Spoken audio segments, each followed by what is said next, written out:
The funeral director's voice faded into background noise as I stared at the woman in the red dress sitting 3 rows behind me. Red. At a funeral. My mother's funeral. She wasn't crying. She wasn't even pretending to look sad. She was checking her phone, her perfectly manicured nails tapping against the screen, a small smile playing at the corners of her lips like she was reading something amusing. I turned back to face my mother's casket, my hands gripping the edge of the wooden pew so hard my knuckles went white. The pastor was saying something about eternal rest and God's mercy, but all I could hear was the blood pounding in my ears and the quiet whisper of expensive fabric as the woman in red shifted in her seat. My name is Kate Morrison. I'm 34 years old, and 3 days ago, I watched my mother take her last breath in a sterile hospital room that smelled like disinfectant and death. 3 days ago, I held her hand as the machines finally went quiet. 3 days ago, my entire world collapsed. And today, at her funeral, my husband brought his mistress, I'd suspected for months. The late nights at the office. The new cologne. The way he'd started going to the gym 5 times a week when he'd barely exercised once a month for our entire 8-year marriage. The phone calls he'd take in the garage, coming back inside with that guilty smile that he'd try to hide behind excuses about work stress. But suspecting and knowing are 2 different things. Suspecting lets you lie to yourself. Knowing forces you to face a truth you're not ready for. I wasn't ready. Especially not today. Not while my mother lay in a casket 10 feet in front of me, her face peaceful in a way it hadn't been for the last 6 months of aggressive cancer that ate away at her body piece by piece. Not while I was supposed to be grieving, supposed to be remembering the woman who raised me alone after my father left, who worked 3 jobs to put me through college, who told me on her deathbed that she was proud of the woman I'd become. The pastor finished speaking. It was time for family to come forward and pay final respects before we closed the casket. I stood on shaking legs, my black dress suddenly feeling too tight, too heavy, like it was trying to pull me down into the ground with my mother. My husband, Marcus, stood beside me. He was 42, tall, with the kind of distinguished gray at his temples that made him look sophisticated rather than old. A partner at Bennett & Associates, one of the most prestigious law firms in the city. Everyone said we were the perfect couple. Everyone said I was lucky to have him. As we approached the casket together, Marcus placed his hand on the small of my back. The gesture probably looked supportive to everyone watching. But I felt the coldness in his touch, the perfunctory nature of it, like he was checking off a box on a list of things he was supposed to do. I looked down at my mother one last time. She looked smaller somehow, diminished. Like death had taken not just her life, but some essential quality that had made her her. I wanted to tell her I was sorry. Sorry that she'd spent her last months worrying about me, asking if Marcus and I were okay, if our marriage was strong, if I was happy. I'd lied to her every single time because she had enough to worry about without adding my failing marriage to the list. We need to close the casket now, the funeral director said softly. I nodded, tears streaming down my face, and reached out to touch my mother's hand one final time. Her skin was cold. So cold, that's when I heard it. A voice behind me, not quite a whisper but not quite speaking volume either. Intimate. Close. This is taking forever. How much longer do we have to stay? The woman in red. Her voice was younger than I'd expected. Breathy. The kind of voice men probably found attractive. And then Marcus's voice. Quiet but unmistakable. Just a little longer, baby. We'll leave as soon as we can. Baby. He called her baby. At my mother's funeral. While I stood with my hand on my mother's cold, dead hand. Something inside me cracked. Not broke, not yet, but cracked like ice on a frozen lake. That moment before everything shatters and you plunge into freezing water. I turned slowly. Marcus wasn't looking at me. He was looking at her. The woman in red. She was younger than me, maybe 26 or 27, with long dark hair and the kind of body that came from expensive personal trainers and strict diets. Beautiful in that polished, Instagram-ready way that required constant maintenance.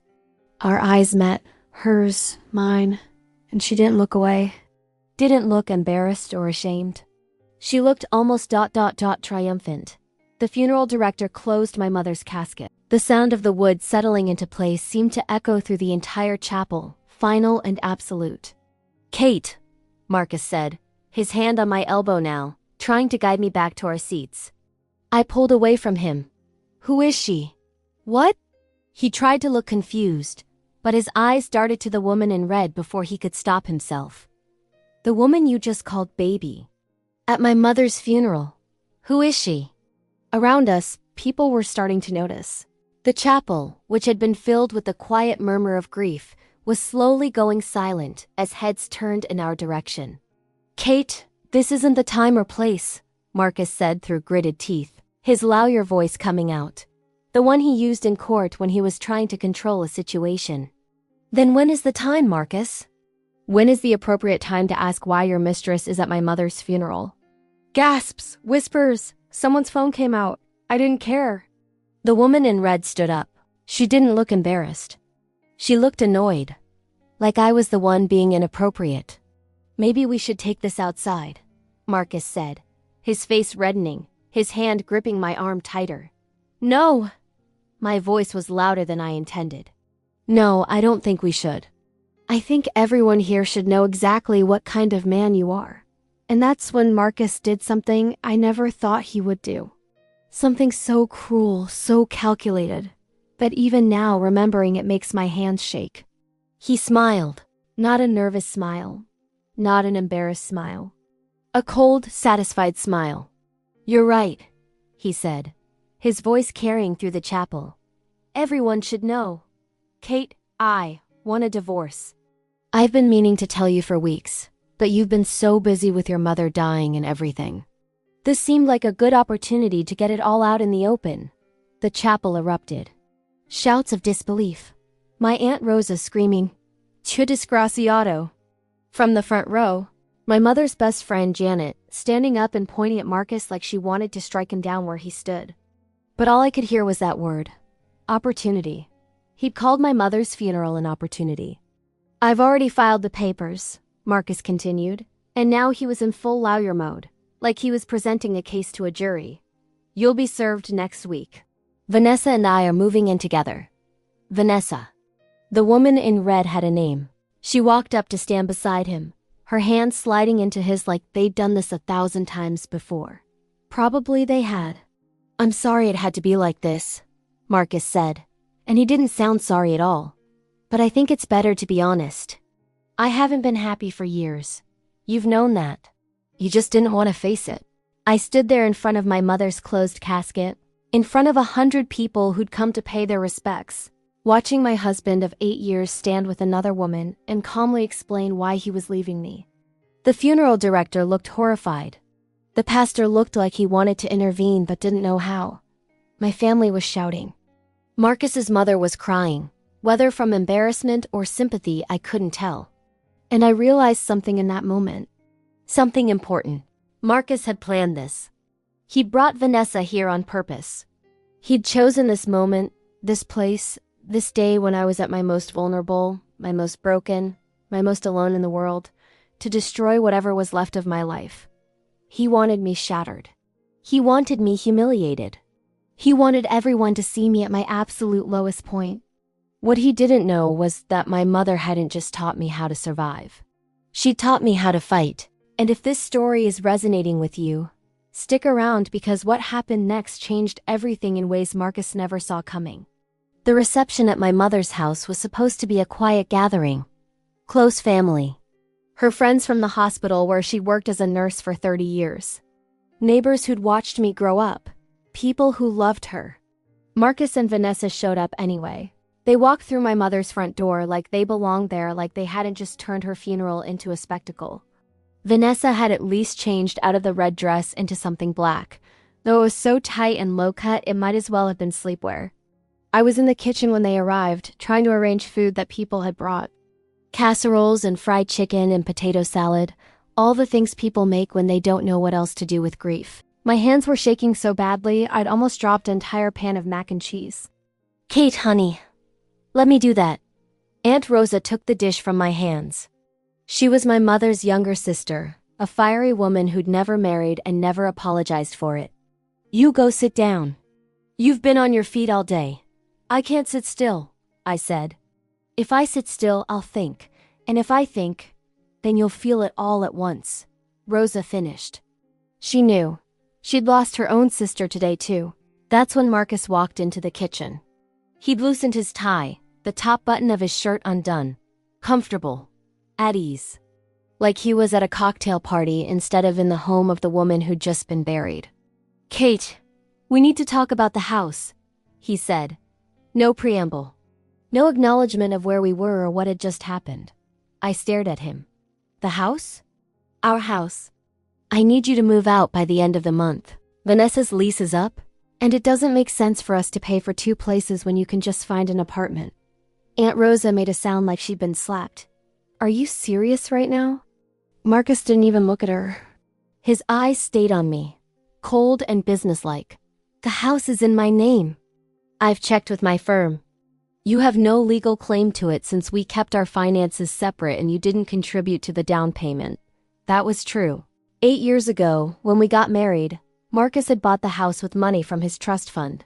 I'd been 26, fresh out of grad school, working as an art therapist at a nonprofit that paid barely enough to cover my student loans. He'd insisted we keep everything separate for tax purposes. I'd been too naive, too trusting, too stupidly in love to question it. 30 days, Marcus said. That's generous, considering the circumstances. Most people would give you 2 weeks. Get out. My voice sounded strange to my own ears. Flat. Empty. I'm trying to be reasonable here. Kate.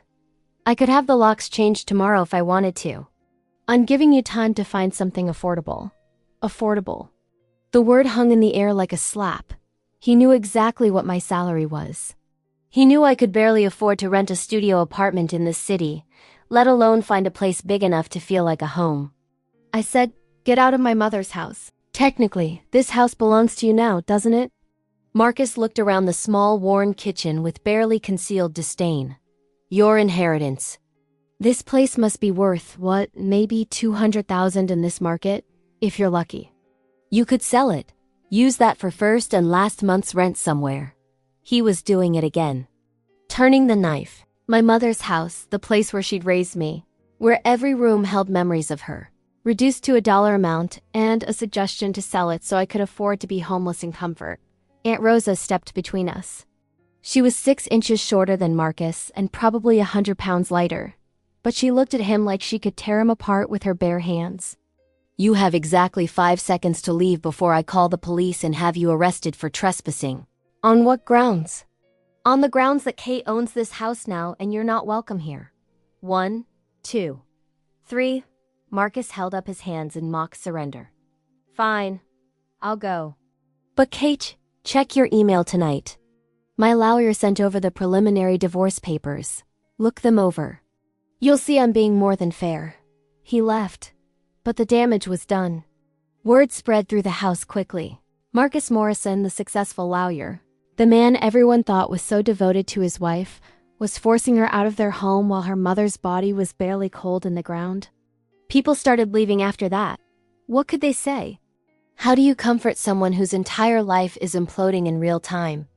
By 8 o'clock, only Aunt Rosa remained. We sat at my mother's kitchen table, the same table where I'd done homework as a child, where my mother and I had eaten countless dinners together, where she told me 3 months ago that the cancer had spread and there was nothing more the doctors could do. You can stay with me, Rosa said. My apartment's small, but we'll make it work. I can't ask you to do that. You're not asking. I'm telling you. And Kate, you need to talk to a lawyer. Not one of Marcus's friends, a real divorce lawyer. Someone who'll fight for you. With what money?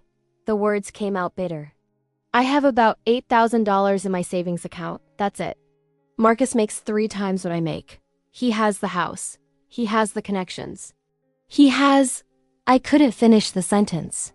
He has a mistress he brought to your mother's funeral, Rosa said sharply. Which means he's arrogant. Arrogant people make mistakes. I wanted to believe her, but sitting in that kitchen, surrounded by the smell of my mother's lavender potpourri and the weight of everything I'd lost in one day, I couldn't see how this ended in anything but my complete destruction. My phone buzzed. An email from Marcus's law firm. I opened it with shaking hands. The divorce papers were attached. I scrolled through pages and pages of legal language, but certain phrases jumped out. Irreconcilable differences, no-fault dissolution, equitable distribution of marital assets, and then I got to the asset list. The house, $580,000 current market value, Marcus's name only. His 401k, $340,000, accumulated during marriage, but he was claiming it as separate property due to our financial separation agreement. My car, a 2015 Honda Civic with 90,000 miles on it, worth maybe $6,000. His car, a 2023 BMW M5, $95,000. Furniture, artwork, electronics, all listed as his. Purchased with his money. Joint savings account, $1,200. Split evenly. My art therapy practice, no significant monetary value as sole proprietorship with minimal client base. I stared at that last line, my practice. The thing I'd built from nothing, working evenings and weekends while Marcus climbed the corporate ladder. The clients I'd helped, kids from broken homes and trauma survivors, and people who couldn't afford traditional therapy. Reduced to minimal client base and no significant monetary value. At the bottom of the document was a settlement offer. He would give me $50,000 as a goodwill gesture in exchange for me signing away any claim to anything else. $50,000 for 8 years of marriage. What does it say? Rosa asked. I couldn't speak. I just turned the phone so she could read it. She read in silence, her face getting darker with each line. When she finished, she set the phone down carefully, like she was afraid of what she might do if she held it any longer. He's trying to erase you, she said quietly. Like you never existed. Like those 8 years never happened. She was right. That's exactly what he was doing. And the worst part was, legally, he could probably get away with it. He'd been smart. Keeping our finances separate, putting everything in his name, making sure I had no paper trail to prove I'd contributed anything to our life together. Except he'd made one mistake. One small mistake that he didn't know I knew about. 2 years ago, Marcus had come home drunk from a firm party. Celebratory drunk, not angry drunk. He'd just won a huge case, something involving corporate fraud and hidden assets. He'd laughed about how stupid the defendant was, bragging about finding secret bank accounts, tracking wire transfers, uncovering financial trails that proved guilt. People always leave evidence, he'd said, his words slurred but his meaning clear. Always. You just have to know where to look. At the time, I'd smiled and helped him to bed, proud of him for winning. Now, sitting in my mother's kitchen with her funeral flowers still fresh in the living room, I remembered those words differently. People always leave evidence. Marcus thought he'd been careful, thought he'd covered all his tracks. But he'd forgotten something important. I'd been his wife for 8 years. I knew his passwords. I knew his routines. I knew the name of his bank, his investment advisor, his accountant. I knew where he kept his files, both physical and digital. And most importantly, I'd seen the credit card statements he thought he'd hidden so well, the hotel rooms. The jewelry that never came home to me. The weekend trips to Napa and Miami and Aspen. All on our joint credit card that he'd assured me was just for emergencies. Marcus wanted to erase me. He wanted to take everything and leave me with nothing but a used Honda and enough money to rent a small apartment for a year if I was careful. What he didn't know was that my mother hadn't just taught me how to survive. She taught me how to document, how to keep records, how to notice things. Nurses are investigators. She used to say, we notice patterns. We pay attention to what doesn't add up.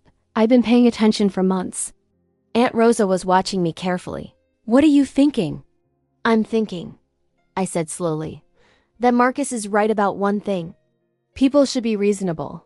Kate, and I'm thinking that he's about to find out exactly how reasonable I can be. For the first time since my mother died, I felt something other than grief. I felt anger. Clean, sharp, focused anger. Marcus had chosen my mother's funeral to destroy me because he thought I was at my weakest. He thought grief had made me vulnerable, compliant, easy to discard. He was wrong. The next morning, I called in sick to work. Not a complete lie, since I spent the first hour in Aunt Rosa's bathroom throwing up from anxiety and exhaustion. When I finally emerged, she'd made coffee and toast, both of which I could barely touch. "What's the plan?" she asked. I pulled out my laptop. "I need to see what Marcus doesn't want me to see." Our home computer had always been Marcus's territory. He'd set it up, managed it, password protected everything. But what he didn't know was that 6 months ago, when I needed to print tax documents, I'd watched him type in his passwords. I'd memorized them without really meaning to, the way you memorize a phone number you dial enough times. I logged into his email first. Hundreds of messages. I scrolled past work correspondence, client updates, firm newsletters. Then I found a folder labeled Personal Archive. Inside were emails dating back 2 years. Reservation confirmations for hotels I'd never stayed at. E-tickets for flights I'd never taken. Receipts from jewelry stores for pieces I'd never received. And messages to Vanessa. Hundreds of them. "Can't wait to see you this weekend while Kate visits her mom in the hospital. Told her I have to work late on the Henderson case. Should give us at least 3 hours. She's so busy with her dying mother she doesn't even notice when I'm gone anymore. Makes this so much easier." I had to step away from the computer. Had to breathe. Rosa reached over my shoulder, her hand on my back, steadying me. "Keep going," she said quietly. "Document everything." I took screenshots, downloaded emails, created a folder on a thumb drive that I labeled Mom's Recipes in case Marcus ever checked. Then I found something else. Bank statements for an account I didn't recognize, a joint account with Vanessa's name on it. He'd been transferring money there for 18 months. Small amounts at first, 500 here, 1,000 there. But in the last 6 months, the transfers had gotten bigger. 5,000, 10,000. Last month, he transferred $25,000, our money. Money that should have been marital assets. Money he was hiding while offering me $50,000 as a goodwill gesture. "He's been planning this," Rosa said. "For at least 2 years. I felt something cold settle in my chest. 2 years, which meant he'd already been cheating when my mother got diagnosed, when I'd needed him most, when I'd cried on his shoulder about losing her and he'd held me and promised we'd get through it together. All lies, all calculated, patient lies. My phone rang. Unknown number. "Miss Morrison?" A woman's voice. Professional. "My name is Diana Chen. I'm an attorney specializing in family law. Your Aunt Rosa reached out to me this morning." I looked at Rosa, who gave me a small nod. "I've heard about your situation," Diana continued. "And I'd like to meet with you. Today if possible. I'm between court appearances, so I have time at 2 o'clock. My office is downtown. I can't afford. First consultation is free. And Miss Morrison, I took a look at the preliminary papers your husband filed. They're insulting. If even half of what your aunt told me is true, we have grounds to fight this." Something in her voice made me sit up straighter. Not sympathy. Not pity. Anger. Professional, focused anger. 2 o'clock, I said. "I'll be there." Diana Chan's office was nothing like Marcus's firm. No marble floors or original artwork or floor-to-ceiling windows overlooking the city. Just a small suite in an older building with worn carpet and metal filing cabinets and a desk covered in case files. But Diana herself was sharp as broken glass. Mid-40s, hair pulled back in a severe bun, dark eyes that missed nothing. She looked through the papers I'd brought with me. The divorce filing. The asset list. The screenshots of emails and bank statements I'd printed that morning. "He's arrogant," she said finally. "That's good for us." "How is that good?" "Because arrogant people make mistakes. They think they're untouchable. They get sloppy." She tapped the bank statement. "This account? This is marital funds being hidden. That's not just unfair division of assets. That's potential fraud. But everything is in his name. He made sure of that. Doesn't matter. In this state, anything acquired during the marriage is marital property regardless of whose name is on it. The house. The retirement accounts. Even money he's been hiding." She leaned back in her chair. "Your husband thinks that because he's a lawyer he knows how to handle this. But corporate law and family law are very different animals. He's playing in my arena now. I only have $8,000, I said. That's all I can afford to pay you. Diana was quiet for a moment. Then she said something that surprised me. Your aunt told me about the funeral, about him bringing his mistress. About him announcing the divorce while you were standing at your mother's casket. Yes. And there were witnesses? People who saw this?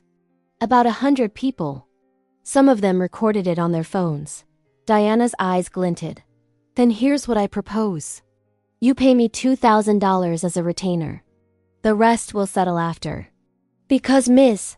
Morrison, when we're done with your husband, there will be plenty to settle with. Over the next 2 weeks.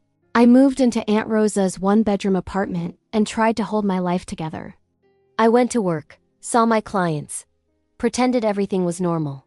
At night, helped Diana build our case. We subpoenaed bank records, credit card statements, phone records. Every digital footprint Marcus had left during his 2-year affair. And we found things even I hadn't known about. A vacation rental property in his mother's name that he'd been paying for. Purchased 8 months ago with marital funds. Regular payments to a private investigator. I couldn't figure out why at first, until Diana explained. He was documenting your activities. Building a case that you were an unfit spouse. Trying to find dirt on you. Did he find any? Diana smiled. According to this report, you're boringly faithful. Go to work, visit your mother, come home. The investigator actually wrote, subject leads unremarkable life with no evidence of extramarital affairs or substance abuse. He paid this guy $5,000 to prove you're a good person. I should have felt violated. Angry that Marcus had me followed. But instead, I felt something else. Relief. He tried to dig up dirt on me and found nothing. While I had mountains of evidence against him. There's something else, Diana said. Your husband withdrew $80,000 in cash over the last 4 months. Small withdrawals from different ATMs. Never enough to trigger bank reporting requirements. Very deliberate, very calculated. Where did it go? That's what we're going to find out. Meanwhile, Marcus was getting impatient. He called me twice a day, demanding I sign the divorce papers. Left voicemails that started polite and grew increasingly hostile. Kate, be reasonable. You're just drawing this out and costing both of us money. You have until Friday to sign, or I'm filing a motion to have you removed from the house immediately. This is getting ridiculous. Are you really going to throw away a fair settlement out of spite? I didn't respond to any of them. Just saved each voicemail, added it to the growing file Diana was building. Then Vanessa started. Messages on Instagram. Taunting, cruel messages. He never loved you. You know that, right? Must be hard knowing you were just a practice wife until someone better came along. Thanks for keeping him company while he built his career. I'll take it from here. I showed them to Diana. She added them to the file without comment, but I saw her jaw tighten. She's 27, Diana said.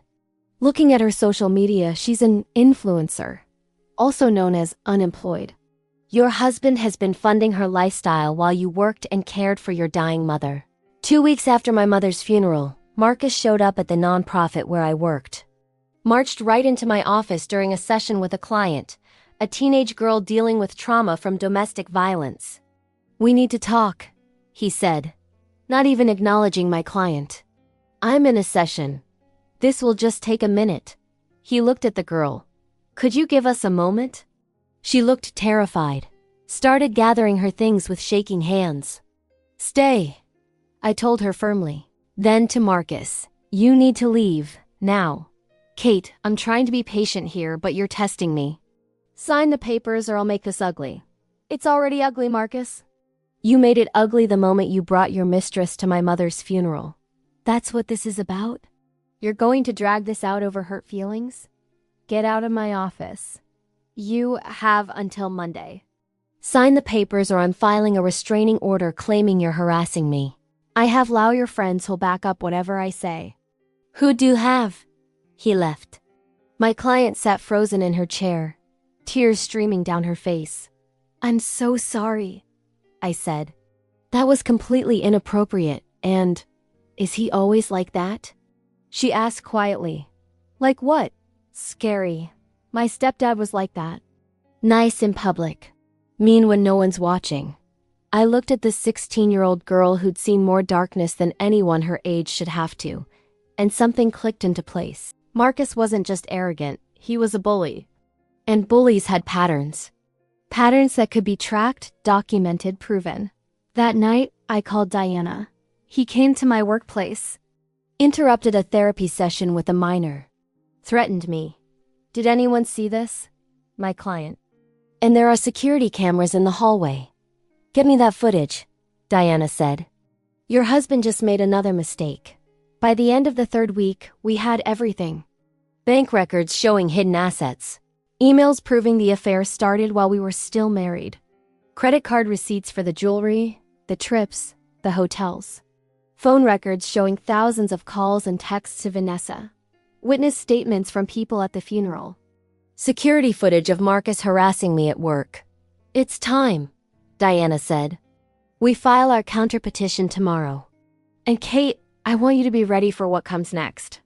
When we do this, there's no going back. I thought about my mother, about how she'd worked herself to exhaustion to give me a better life, about her last words to me in that hospital room. Don't let anyone make you small.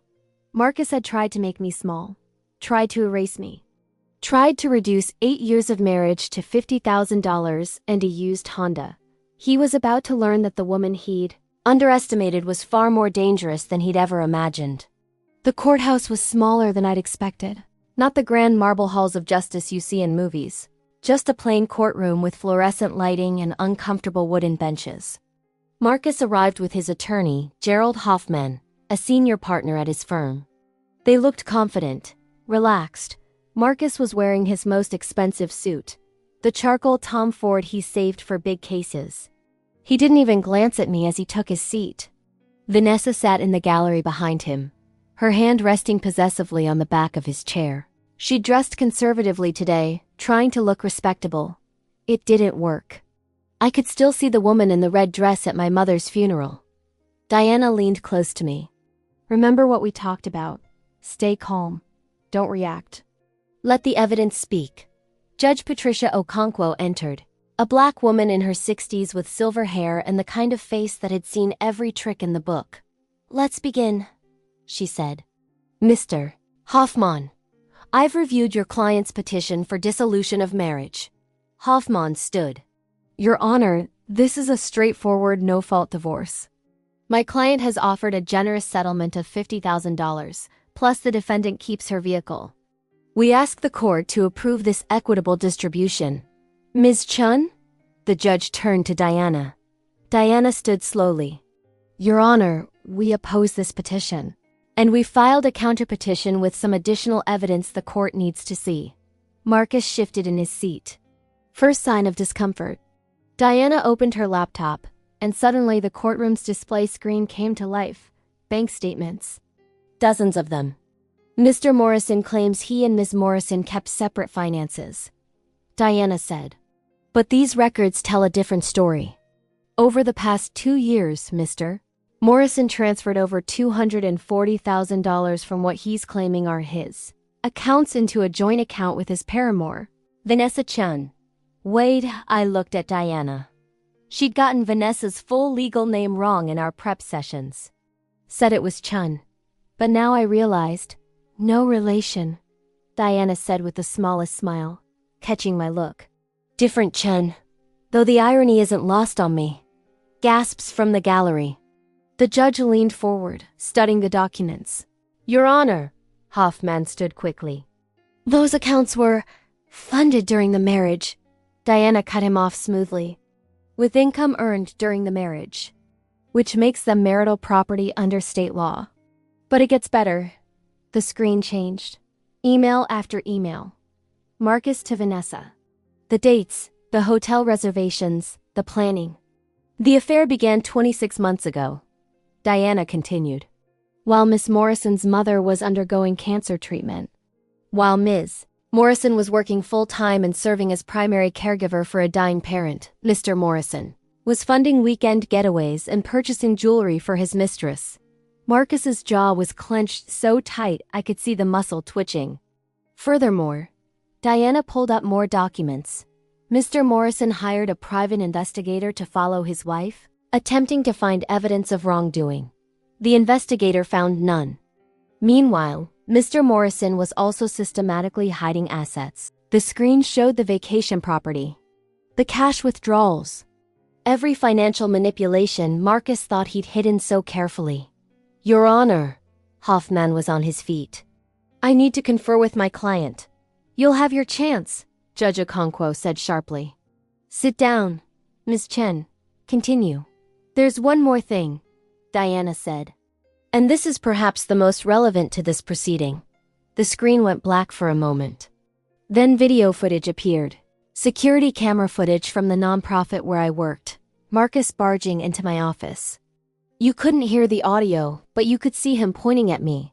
See the teenage girl gathering her things in fear. See me standing my ground. Mr. Morrison came to Ms. Morrison's workplace 3 weeks ago.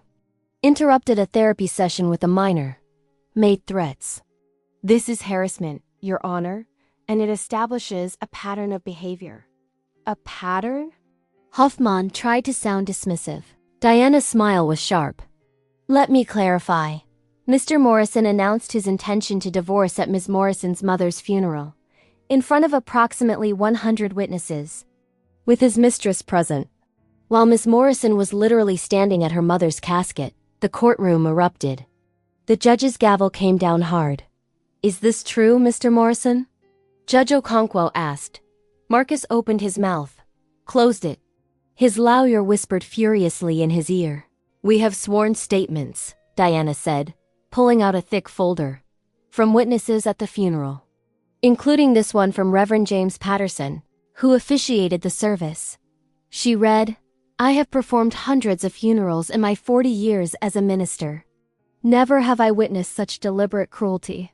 Mr. Morrison brought a woman in a red dress who he openly called baby during the service. When confronted by Ms. Morrison, he announced his intention to divorce her while she stood at her deceased mother's casket. It was the most profane thing I have ever seen in a house of God or otherwise. I watched Marcus's face change.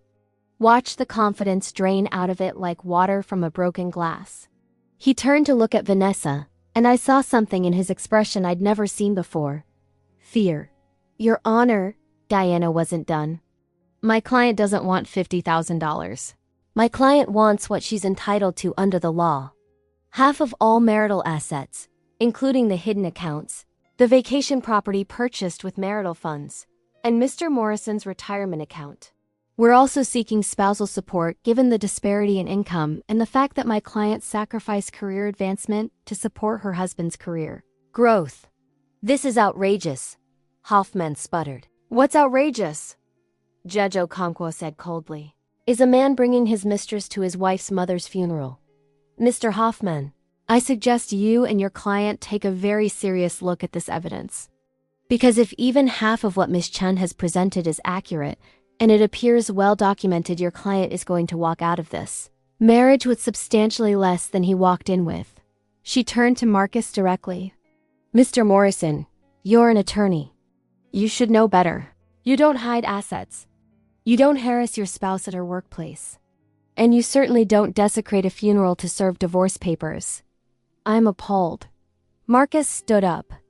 Your Honor, I can explain. Sit down, the judge snapped. We're taking a recess. Mr. Hoffman, I strongly suggest you discuss settlement options with Ms. Chen. Because if this goes to trial, I'm going to allow every piece of this evidence, including testimony about the funeral. And Mr. Morrison, I suspect your firm's ethics board would be very interested in your behavior. The gavel came down again. Court was adjourned. In the hallway, Marcus cornered me. Diana stepped between us immediately, but I moved her aside. You did this, Marcus hissed. You humiliated me in there. No, I said quietly. You humiliated yourself. I just told the truth. That judge is biased. We'll appeal. You'll what, Marcus? Keep fighting? Because I have more. I have screenshots of every message Vanessa sent me. Every taunt. Every cruel word. I have more witness statements. I have a timeline of every lie you told me while you were planning this. You want to go to trial? Fine. Let's see how your firm feels when this becomes public record. For the first time since I'd known him, Marcus Morrison looked small. Vanessa appeared at his elbow. Baby, what's happening? That lawyer said, "Shut up," Marcus snapped at her. Just shut up. Vanessa's face crumbled. She'd probably never heard him speak to her that way before. Welcome to the real Marcus, I thought. The one who shows up when things don't go his way. An hour later, we were back in a conference room. Hoffman looked like he'd aged 10 years. Here's our counteroffer, he said, sliding papers across the table. Mr. Morrison will agree to a 50-50 split of all marital assets, including the amounts in the joint account with Miss Davis. He'll buy out Miss Morrison's half of the house at fair market value. He'll pay spousal support of $3,000 per month for 3 years. And he'll cover all legal fees. Diana barely glanced at it. Not enough. $4,000 per month for 5 years. Full reimbursement for the private investigator fees. Those were marital funds spent on his affair. And a formal written apology. An apology? Hoffman looked stunned. A formal written apology, Diana repeated, acknowledging his behavior at the funeral and his misuse of marital assets. To be filed with the court as part of the settlement. Marcus started to protest, but Hoffman cut him off. Done. My client agrees. Just like that. 8 years of marriage, 2 years of betrayal, 1 destroyed funeral, settled in a conference room in less than 2 hours. When I left the courthouse, Aunt Rosa was waiting outside. She took one look at my face and pulled me into a hug. Did you win? She asked. I thought about Marcus's face in that courtroom. About Vanessa realizing the man she'd helped destroy a marriage for wasn't who she thought he was. About the formal apology Marcus would have to write, admitting what he'd done. Yeah, I said. I think I did. If you've ever felt like someone tried to erase you, tried to make you disappear like you never mattered, stick with me. Because this story isn't over yet. 6 months after the settlement, I stood in the doorway of my new office. Not at the nonprofit anymore. My own practice.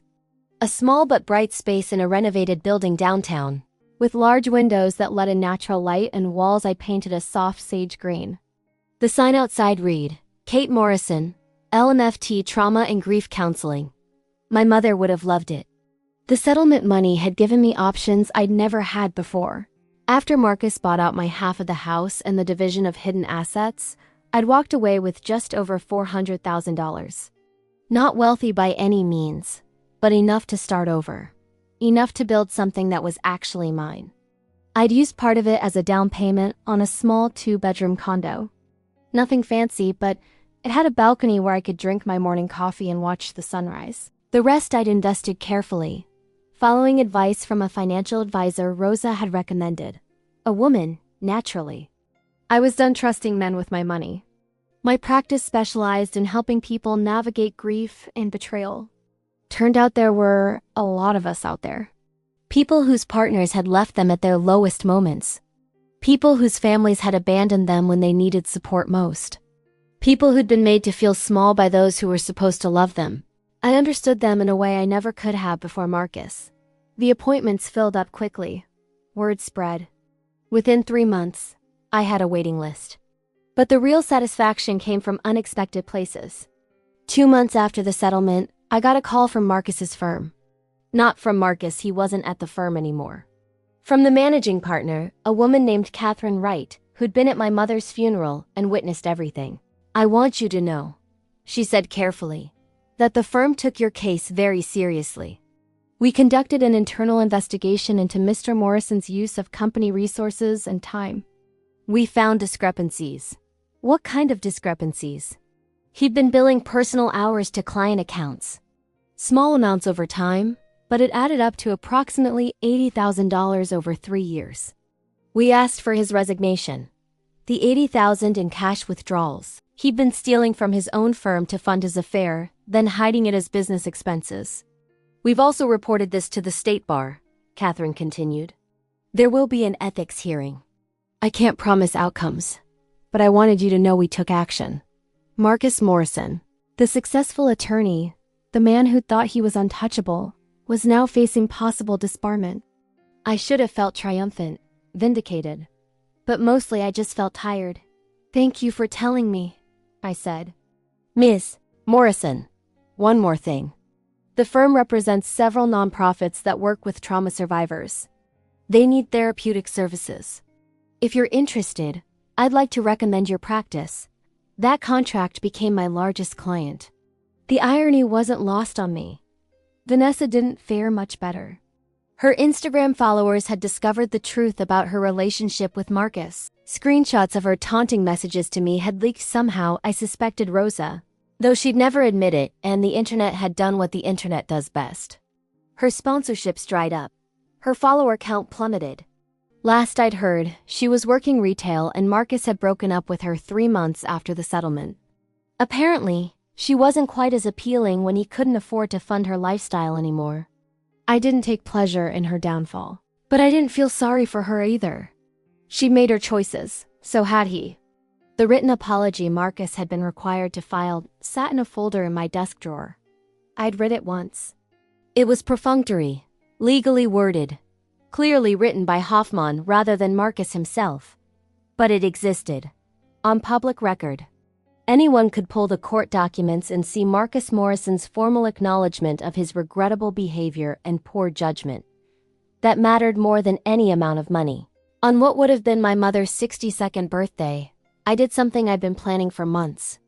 I established a foundation in her name, the Elena Morrison Foundation for Caregivers. It provided financial assistance to people caring for terminally ill family members, help with medical bills, respite care, grief counseling. The kind of help I desperately needed and couldn't afford.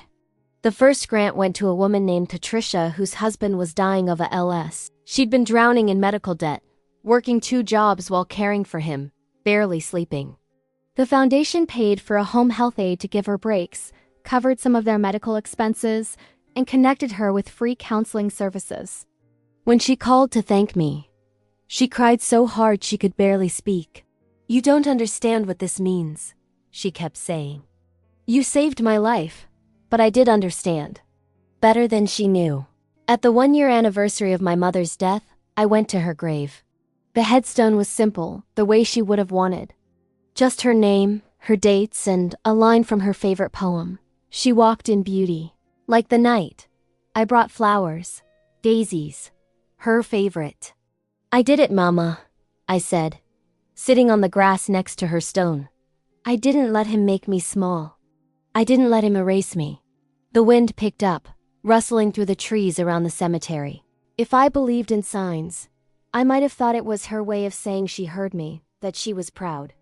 Maybe I did believe in signs. That evening, I got an email from a woman named Jennifer. She'd found my practice through a referral and wanted to share her story. Her husband had announced their divorce at her father's funeral. She'd felt so alone, so ashamed, thinking she was the only person this had ever happened to. Then she'd heard about my case. Someone had told her the story, and she'd realized she wasn't alone. "Would you be willing to see me as a client?" she wrote. "I need help from someone who understands." I wrote back immediately, yes, because that was the thing Marcus had never understood. When he tried to humiliate me at my mother's funeral, when he tried to break me down at my most vulnerable moment, he thought he was ending my story. Instead, he'd given me a new beginning. He'd shown me exactly who I was when everything was stripped away, and who I was turned out to be stronger than either of us had known. Marcus had lost his career, his reputation, his relationship, and half his assets, but those were just things.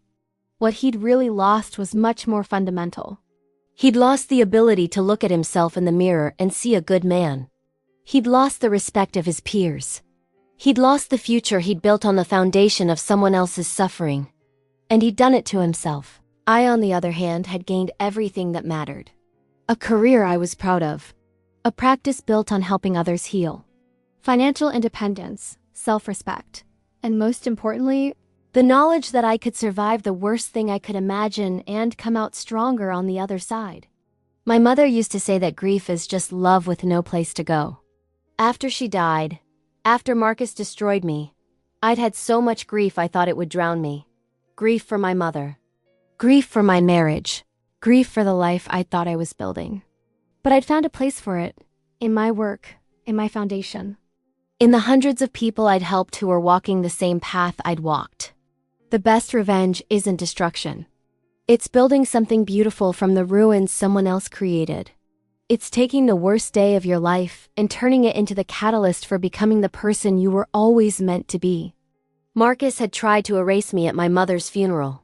Instead, he'd revealed himself. And in doing so, he'd set me free. A year and a half after that terrible day, I was thriving. And Marcus Morrison, the man who'd thought he was too important to fail, was just another cautionary tale about what happens when you mistake cruelty for power. I hope this story resonated with you. If you've ever been made to feel small, if you've ever been betrayed at your lowest moment, I want you to know something. You are not what happened to you. You are what you choose to become after.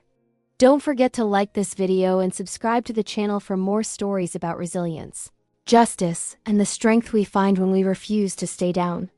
Drop a comment below telling me where you're watching from, and if you've ever had to rebuild after betrayal. Your story matters. Your voice matters. And you are stronger than anyone who tried to break you will ever understand.